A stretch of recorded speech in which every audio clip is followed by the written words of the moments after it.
Muchas gracias por la invitación. Un gusto estar aquí compartiendo con todos los profesores docentes del país. Ya hemos ido viendo ahí en la plataforma cómo se están conectando, cómo están participando de distintas partes de Chile. Así que un gusto. Lo primero, bueno, obviamente saludarlo a todos, aquí, al equipo que hace posible este trabajo y este seminario. Eh, pero en especial saludar a todos los profesores, directores, directoras de nuestro país que han desarrollado una tarea tan importante, tan esforzada durante este último año. Yo siento de verdad, yo soy profesor, pero siento de verdad que debemos mucho al gran esfuerzo que los docentes, que los directivos están haciendo por sostener la educación de nuestro país. Yo creo que ahí está el núcleo fundamental de la calidad de nuestra educación. Vamos a compartir entonces algunos elementos importantes para dar algún elemento importante respecto de qué significa el tema del cambio. Lo primero entonces que tenemos como objetivo esta idea de, ¿no es cierto?, de generar una visión que nos permita comprender y otorgar dirección a los esfuerzos por el cambio en las organizaciones escolares. Ese es el gran objetivo nuestro en esta presentación. Los temas que vamos a tratar están puestos aquí en general, ¿no es cierto? En esta idea de dar esta visión, tal vez va a ser difícil de ir separándonos de manera exclusiva, ¿no es cierto? O no centrarnos de manera exclusiva en el gran cambio que la pandemia ha provocado. De hecho, ¿no es cierto?, ese contexto nos ofrece una situación especial para conversar sobre estos temas, pero también está el desafío de no centrarse exclusivamente en eso, aunque lo vamos a tener siempre como telón de fondo. Lo primero que vamos a hacer entonces, los voy a invitar a observar un video que nos permita, obviamente, poder motivarnos para esto y hacer esta motivación más de fondo. Denme un segundito para poder compartirlo y que podamos entonces observar.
Bueno, vamos a tener como telón de fondo, voy a entrar de nuevo a la presentación, vamos a tener como telón de fondo esta motivación que pusimos como video, pero no lo vamos a trabajar precisamente, sino a comentar en detalle, sino que lo vamos a tener como presente en nuestra presentación de hoy día, ¿no es cierto? Y lo vamos a ir trabajando a lo largo de la presentación. En la escuela o la organización escolar vivimos una suerte como de paradoja, una situación compleja, ¿no es cierto?, siempre, porque se trata de una institución que siempre es criticada porque es demasiado conservadora, porque trata, ¿no es cierto?, de sostener, porque no cambia mucho. De hecho, se cuentan, cuando se quiere poner ejemplos de la escuela o de la necesidad del cambio en la escuela, se cuentan ejemplos, ¿no es cierto?, de que la sociedad ha cambiado y lo único que es posible reconocer que no ha cambiado es la escuela. Sin embargo, en la escuela, en la organización escolar, trabajamos, ¿no es cierto?, con esta idea de que el ser humano tiene una naturaleza tan especial y requiere de una institución como la escuela para precisamente producir cambio en su vida. ¿Ah? Eh, Aquí tenemos que acudir, ¿no es cierto?, a la idea del cambio y de la necesidad de cambio en el ser humano, eh, con lo que unos extraordinarios biólogos chilenos, ¿no es cierto?, reconocidos en todo el mundo, nos han ido planteando, que son Maturana y Varela. Ellos, cuando hablan de la evolución del ser humano, ¿no es cierto?, siempre hablan y dicen que lo primero que el cambio tiene es, o la idea del cambio tiene, ¿no es cierto?, es que se conserva. Es bien paradojal también. Cuando pensamos en la idea del cambio y de la evolución humana, lo primero es entender qué es lo que se conserva en ese proceso de evolución y luego qué es lo que se intenta cambiar o qué cambia. Nosotros, como decíamos, vivimos un momento bastante inédito como proceso de cambio, como transformación. Ya el director de la Dirección General de Educación nos planteaba, ¿no es cierto?, el que como nunca estamos muy en un momento de necesidad de cambio, hemos sido obligados, ¿no es cierto?, nos hemos visto expuestos de manera muy radical a tener que cambiar nuestra rutina, nuestras formas de comportamiento, probablemente como nunca ha ocurrido en nuestra historia o como no nos había sucedido por lo menos en la época que nos ha tocado vivir a todos nosotros. Hemos tenido que dar respuesta a un cambio que ha sido drástico y el comentario más tradicional o más repetido probablemente es que no estábamos preparados para ese cambio y que no teníamos, ¿cierto?, las herramientas suficientes para poder dar una respuesta suficiente o la que se esperaba o la que se requiere para eso. Eh, Eso implica entonces, ¿no es cierto?, nos ayuda o nos permite ir a mirar lo que es nuestra naturaleza y a buscar, ¿no es cierto?, entender de qué se trata esta idea de cambiar, de tener que cambiar. Y por eso entonces pongamos algunos conceptos básicos, esenciales que requerimos. Lo primero es, ¿no es cierto?, que cambiar significa transitar de una situación a otra, cambiar, transitar a unas condiciones distintas del momento en el que estábamos acostumbrados, ¿no es cierto?, a funcionar. Nosotros como seres humanos siempre intentamos y buscamos estar en situaciones que sean tranquilas, que no nos provoquen mucha alteración, ¿no es cierto?, que tengan estabilidad, y nos complicamos cuando las situaciones, los ambientes se mueven, cuando se cambian nuestras condiciones, y eso es lo más complejo, ¿no es cierto?, que nos ocurre. Por lo tanto, entonces, el cambio requiere de las habilidades de tener que adaptarse y de dar esa respuesta que se espera de una institución como la escuela, de tener que seguir entregando el servicio educativo, de tener que seguir entregando el servicio a los estudiantes, con la imposibilidad, ¿no es cierto?, de la presencia, de la comunicación directa, como lo hemos hecho por tantos siglos. La gestión del cambio, que es el otro momento importante que necesitamos revisar, entonces esa capacidad para que desde la gestión, que es nuestro foco, ¿no es cierto?, se puedan ejercer estos procesos de cambio, se puedan desarrollar estos procesos de cambio. Desde la capacidad de gestión y del liderazgo, que son los dos componentes muy importantes que necesitamos que los cambios, ¿no es cierto?, que se espera desarrollar en una organización como la escuela se pongan en práctica o, por lo menos, que es lo que nos ocurre en este minuto, sepamos enfrentar esa situación de cambio que estamos viviendo en las mejores condiciones posibles. Probablemente ejemplos de ello cada uno de ustedes tiene, están presentes, ¿no es cierto?, en sus prácticas, en lo que han ido viviendo durante este tiempo, y probablemente también tendremos en la presentación de este seminario, ¿no es cierto?, algunos ejemplos más concretos de ello. Algunos elementos que nos permitan entender por qué ocurren los cambios en las organizaciones. Bueno, hay distintas razones, ¿no es cierto? Las más frecuentes, las más comunes son los cambios que nos presentan, ¿no es cierto?, las tecnologías, la innovación, y que nos obligan a nosotros como seres humanos a estar también adaptándonos a esos cambios, a incorporar lo que esos cambios nos proponen, ¿ya? Tanto en el nivel metodológico, por ejemplo, a nosotros como profesores, como directivos. Cambios en la estructura, a veces las estructuras organizacionales, ¿no es cierto? Hace unos años atrás hemos tenido un cambio bastante inédito en el sistema educativo chileno, cuando pasamos, ¿no es cierto?, a tener sobre nuestro sistema lo que se entiende como el sistema de aseguramiento de calidad, que creó instituciones nuevas, que redefinió tareas de ciertas instituciones, lo que antes, ¿no es cierto?, se concentraba casi exclusivamente en el Ministerio de Educación, se pasó a otras instituciones, se crearon instituciones que están hoy día presentes. Estamos constantemente en la educación en cambios de estructura. También hay cambios en la legislación. Bueno, los cambios de estructura a veces también tienen su fuente, ¿no es cierto?, en ese cambio de legislación. Nosotros hemos cambiado, ¿no es cierto?, la Ley General de Educación, hubo una demanda social por cambiar lo que se entendía antes como la LOCE a una Ley General de Educación, que es la que hoy día, ¿no es cierto?, mueve. También esos cambios tienen una fuente en las crisis sociales, por ejemplo, nosotros hoy día a nivel social estamos buscando un cambio importante en términos de la Carta Fundamental que nos rige, y eso ha surgido a partir de un periodo crítico. Y también, ¿no es cierto?, se producen cambios en la cultura, es decir, en el modo habitual de funcionamiento que nosotros tenemos. Es muy probable que este cambio que nos ha provocado la pandemia provoque cambios culturales importantísimos, y ya buscaremos, no sé, veremos la forma. Fíjense ustedes que hay un teórico muy tradicional, muy antiguo, que yo cada vez que lo tengo que leer me sorprende porque hizo unos aportes tremendos.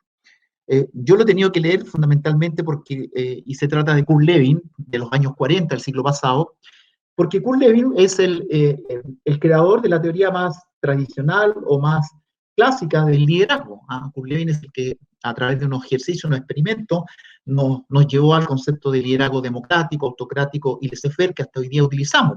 Sin embargo, Kurt Lewin ha hecho aportes importantísimos en otras esferas del desarrollo de la psicología, de las ciencias sociales y de la educación también, por ejemplo, sus aportes en la evaluación. Pero también él, cuando yo empecé a estudiar este tema del cambio, él también había hecho un aporte muy importante con un modelo que permite entender las situaciones de cambio.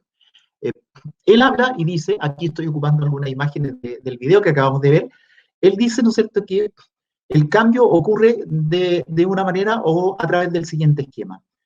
Ocurre cuando estamos en una situación común y corriente, ¿no es cierto?, pero sobre esa situación normalmente hay fuerzas que están sobre ella, que limitan, ¿no es cierto?, o que sostienen las conductas tradicionales, y hay otras fuerzas que impulsan a transformar esas conductas tradicionales, a cambiar esas conductas tradicionales, ¿ya?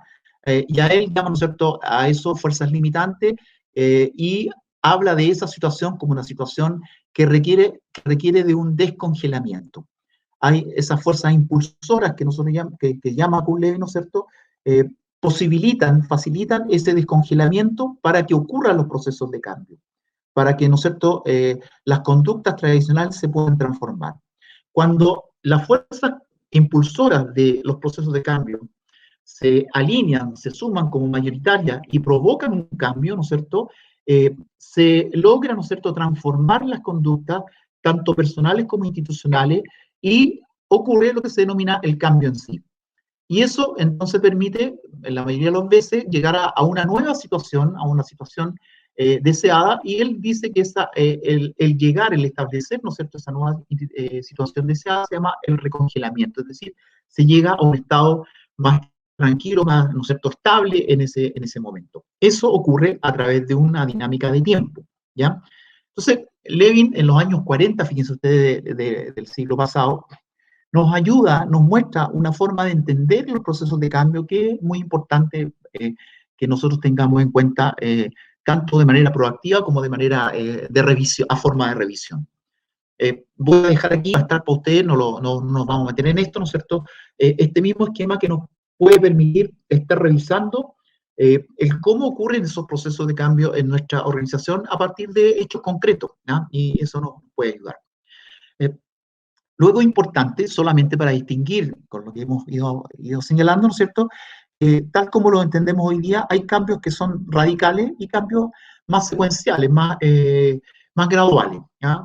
Simplemente, ¿no es cierto?, para graficar eso.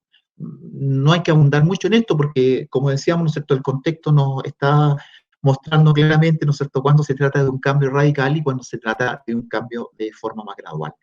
En el contexto educativo, generalmente estamos buscando cambiar, ¿ah? Y lo que llamamos nosotros, ¿no es cierto?, las reformas educativas son una forma específica de entender y de tratar de imponer o de desarrollar cambios en el contexto educativo. Y hemos tenido prácticamente todo el tiempo reformas, ¿no es cierto?, a nivel de la gestión, a nivel pedagógico, a nivel de las teorías curriculares, es decir, estamos constantemente pensando en reformas. También hay una crítica sobre eso, ¿no es cierto? Se dice que en la educación hacemos reformas como formas de cambiar a través del fenómeno que se llama del gatopardismo, ¿ah? Que usamos nosotros en Chile. Hay esta idea de que hacemos reformas, decimos que las cosas van a cambiar, pero lo hacemos para que al final nada cambie y seguir más o menos igual. ¿Ah? Esa es una mirada un poco sátira de lo que hacemos en los procesos de cambio en las organizaciones. Bueno, un gran teórico importante, que no es del mundo escolar, pero que tenemos muy presente, respecto de los procesos de cambio, es John Kotter. ¿Ah? Kotter ha sido un personaje muy destacado en el contexto empresarial de las organizaciones, no necesariamente escolares, que es muy conocido por sus famosos 8 pasos respecto del cambio, ¿ah? Y para desarrollar cambios en forma efectiva. Y como varios otros autores, o de los que nos conocemos como gurú, nos señalan cómo es necesario, cómo es deseable desarrollar un proceso de cambio, y Kotter en este caso lo hace a través de estos 8 pasos. Para desarrollar procesos de cambio es importante, ¿no es cierto?, crear un sentido de urgencia, es decir, que se anhele, que se busque desarrollar el cambio, que se requiere en una organización generar una coalición que lidere el cambio, es decir, tener un apoyo, un respaldo, crear una visión para el cambio, es decir, que se entienda hacia dónde se quiere movilizar, comunicar esa visión, es decir, compartir, entregar información respecto de qué se quiere cambiar, eliminar los obstáculos, y aquí ya empiezan las situaciones más conflictivas en términos de eliminar aquellas cosas que se puedan, ¿no es cierto?, que puedan entorpecer un proceso de cambio, tratar de mostrar logros a corto plazo, porque de repente, ¿no es cierto?, quien lidera el cambio puede tener una idea de muy largo plazo, es decir, mira, vamos a desarrollar un proceso, pero cuando no se ven resultados pronto, ¿no es cierto?, la oposición, la resistencia va creciendo y por lo tanto él recomienda, ¿no es cierto?, poner algunos logros de proceso. Construir sobre el cambio, es decir, ir desarrollando esto de manera gradual, ¿no es cierto?, poner primero una base, luego seguir desarrollando sobre esa misma base y finalmente, ¿no es cierto?, anclar el cambio en la cultura de la organización. Esto sobre todo para procesos de innovación, que son los tipos de cambio más graduales y más buscados. Si nosotros vamos al contexto escolar y buscamos a uno de los grandes autores del tema de cambio en las organizaciones escolares, nos vamos a encontrar con que Michael Fullan, que probablemente la mayoría de ustedes ha escuchado, es un investigador, ¿no es cierto?, canadiense, director del Centro Ontario de Canadá, de la Universidad de Toronto, que ha venido mucho a Chile, está siempre presente con nosotros en Chile. Él es muy crítico de varios de los que son conocidos como gurú del cambio, no solamente de Kotter, que acabamos de revisar, sino que de varios otros de los que proponen, ¿no es cierto?, pasos, caminos para desarrollar el cambio en las organizaciones. Y lo hace directamente planteando este cuestionamiento que está aquí, ¿no es cierto? ¿Sabría usted, ¿no es cierto?, después de leer Leading Change, que es el texto con que Kotter muestra o entrega, ¿no es cierto?, esta idea de los 8 pasos de cambio, ¿sabría qué hacer? ¿Cómo implementar un cambio? Por eso es que él también, y vamos a tomar esto de manera bastante más sencilla, por eso es que él acorta mucho y entrega simplemente tres ideas fundamentales respecto de los procesos de cambio, para no proponer estos largos listados y decir, ¿cierto?, paso a paso, sino que habla solamente de 3 fases. Una primera fase de iniciación, de planificación, en la que, ¿no es cierto?, él dice, mira, es conveniente que se revisen las razones o los factores por los cuales se plantea el cambio, es decir, desde dónde vienen los cambios, si son cambios impuestos, desde arriba, del sistema, de la organización, o son cambios que surgen de la propia organización.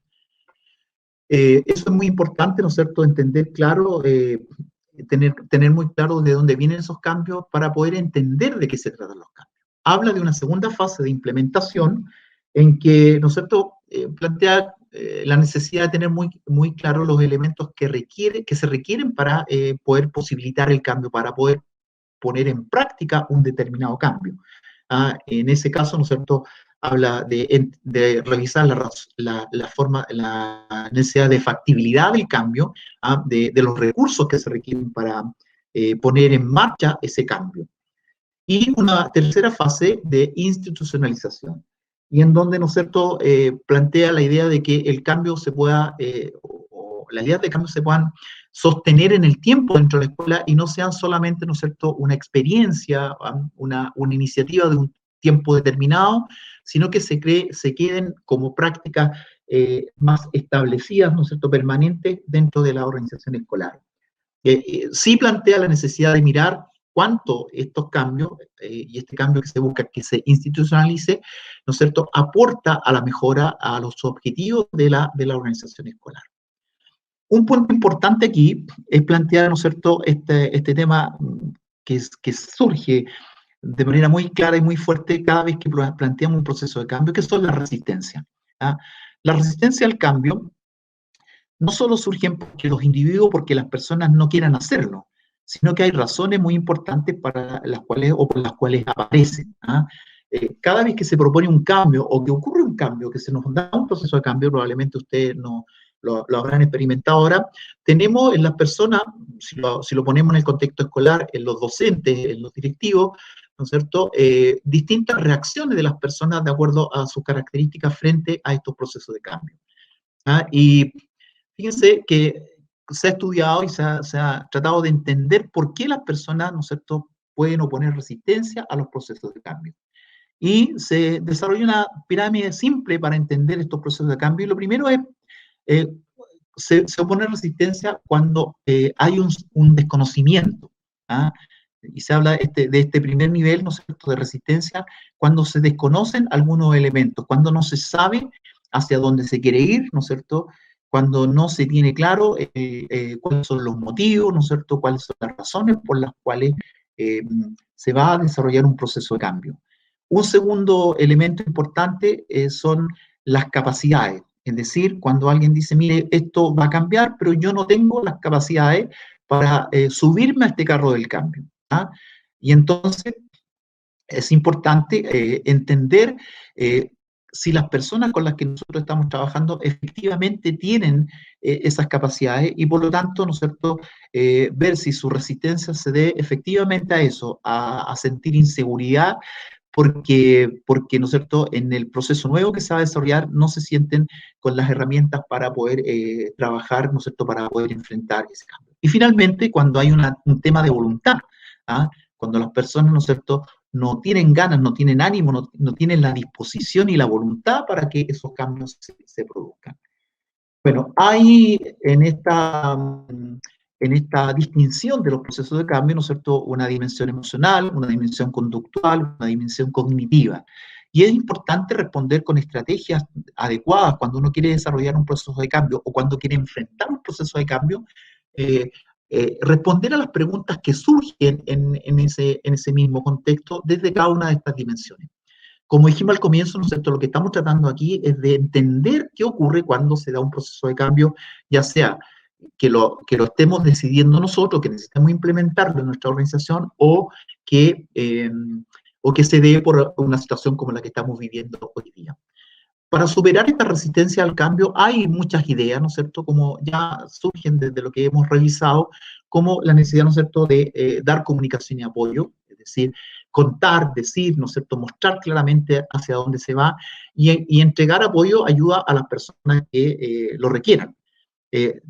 Permitir la participación y el involucramiento, ¿no es cierto?, de las personas en los procesos de cambio, no solamente generar los cambios desde arriba.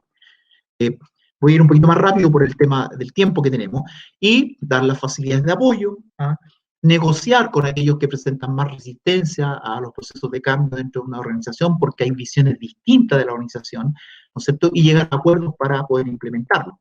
¿Ah? Estimular los facilitadores, es decir, apoyarse en las herramientas que requieran, ¿no es cierto?, las personas para facilitar el cómo transitar de una situación, ¿no es cierto?, más estable a otra que implique, ¿no es cierto?, una cierta inestabilidad porque hay que cambiar.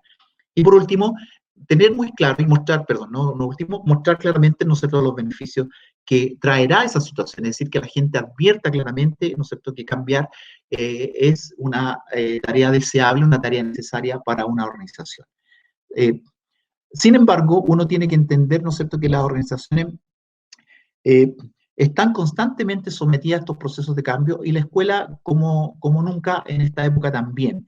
Y superar esta resistencia al cambio no solamente implica tener las herramientas, el disponerse o el responder de manera, yo diría, más retrasada, sino que implica, ¿no es cierto?, tener también la capacidad de anticipar estos procesos de cambio.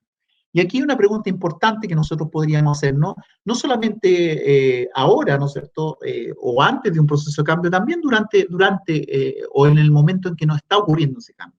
¿Ah? Hoy día que estamos en esta situación tan especial, cabe preguntarnos de todas maneras qué capacidades tenemos para poder responder, ¿no es cierto?, qué capacidad tiene nuestra organización para responder a esos procesos de cambio.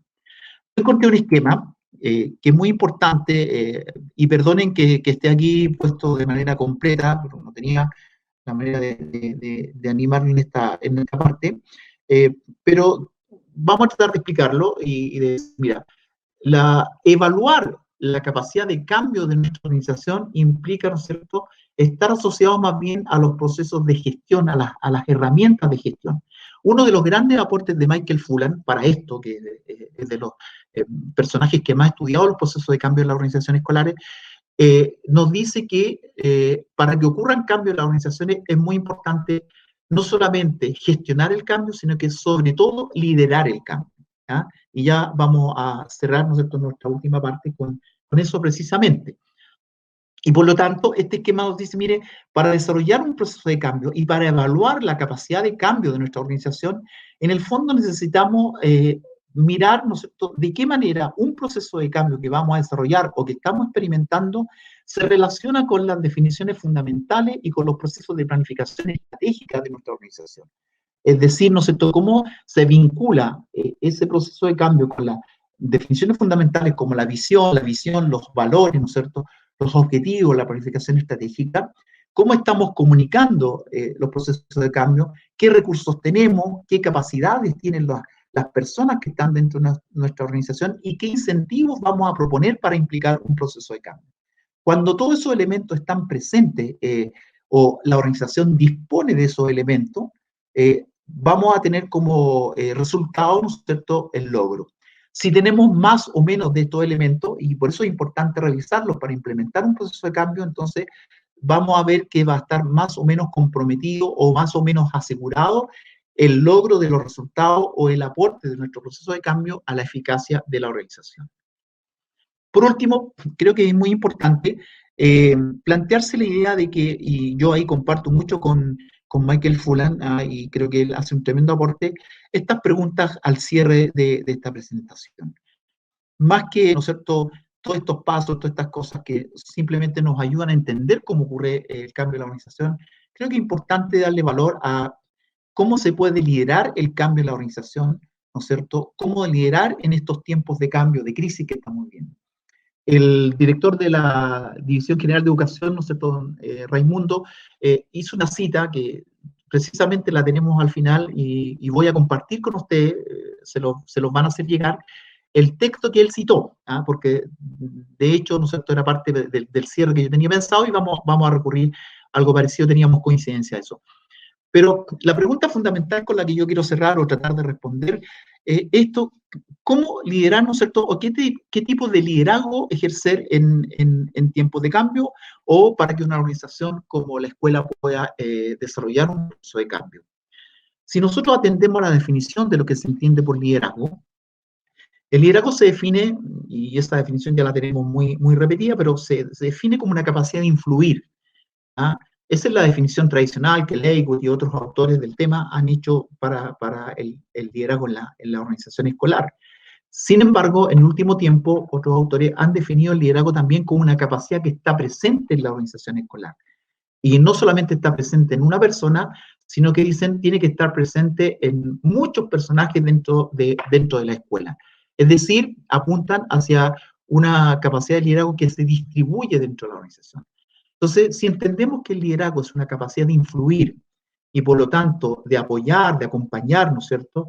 Sobre todo en esta época en la que estamos viviendo, esa capacidad de influir, de apoyar, de ayudar a que las personas puedan vivir este proceso de cambio que estamos experimentando de una manera más tranquila, de una manera más pausada, ¿no es cierto? O cómo podemos apoyar para que las personas que tienen más dificultades, por ejemplo, la posibilidad de desarrollar una clase online, ¿no es cierto? La posibilidad de conectarse a través de los medios digitales para poder seguir sosteniendo la escuela, ha sido un elemento importantísimo que hemos tenido que desarrollar y que no estaba presente en todo. Y por lo tanto, ¿no es cierto? Desde el liderazgo de la escuela, esa capacidad de influir, de apoyar, de acompañar que se requiere para que la organización escolar logre sus objetivos o sostenga su objetivo, ¿no es cierto?, es lo que se requiere. Es decir, ¿qué tipo de liderazgo necesitamos ejercer? Bueno, un liderazgo adaptativo, como se decía en la cita que se hacía al comienzo y que la vamos a presentar ahora, pero sobre todo también, ¿no es cierto?, que ese liderazgo adaptativo esté presente y se distribuya dentro de la organización. Es decir, no buscamos solo que el director o el equipo directivo ejerza eso, sino que buscamos que todos los personajes que trabajan en la escuela, sobre todo los docentes también, ¿no es cierto?, lo ejerzan. Continúo, porque era parte de la cita de cierre que teníamos, continúo la cita que hizo el director de la Dirección General de Educación, ¿no es cierto? Dice, porque especialmente en las situaciones de crisis, que como escribió Ronald Heifetz, esta es la continuación de la misma cita, dice, en lugar de buscar salvadores, deberíamos pedir un liderazgo que nos desafíe a enfrentar los problemas que no tienen soluciones simples o indoloras, los problemas que exigen que aprendamos nuevos métodos. Estos líderes han puesto en el centro del quehacer colectivo la importancia de lograr cuidar a las personas y el tejido de relaciones humanas dentro de la comunidad escolar, al mismo tiempo que la construcción de nuevas maneras de educar.